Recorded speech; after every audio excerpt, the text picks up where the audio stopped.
കൊച്ചിയിലെ one of the favorite food restaurant ആണ് Ming's walk.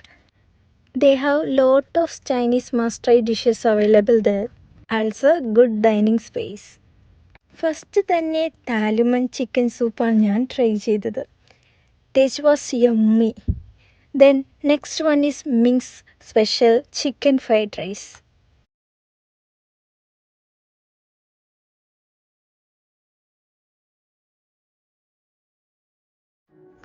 And other one is butter garlic chicken. നല്ല smoky ഫ്ലേവറിലാണ് ഇത് കൊണ്ടുവരുന്നത്. അത് കാണാൻ തന്നെ നൈസാണ്. പിന്നെ മസ്റ്റ് ട്രൈ ഐറ്റമാണ് mixed seafood chilli oyster. Seafood ഇഷ്ടമുള്ളവരാണെങ്കിൽ എന്തായാലും ഇഷ്ടപ്പെടും. Also they have chicken momos. Chicken നല്ലപോലെ സ്റ്റഫ് ചെയ്തിട്ടുണ്ട്.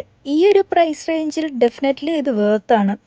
ടേസ്റ്റ് വെച്ചും ക്വാണ്ടിറ്റി വെച്ചും ഹൈലി റെക്കമെൻഡഡ് ആണ് മിങ്സ് വോക്ക്. ഫാമിലി ആയിട്ടും ഫ്രണ്ട്സുമായിട്ടും നല്ലപോലെ ഫുഡൊക്കെ കഴിച്ച് എൻജോയ് ചെയ്യാൻ പറ്റും. മിങ്സ് വോക്ക് ഇപ്പോൾ 2 ഔട്ട്ലെറ്റ് ഉണ്ട്. ഒന്ന് പനമ്പള്ളി നഗർ, പിന്നെ ഒന്ന് കാക്കനാട്.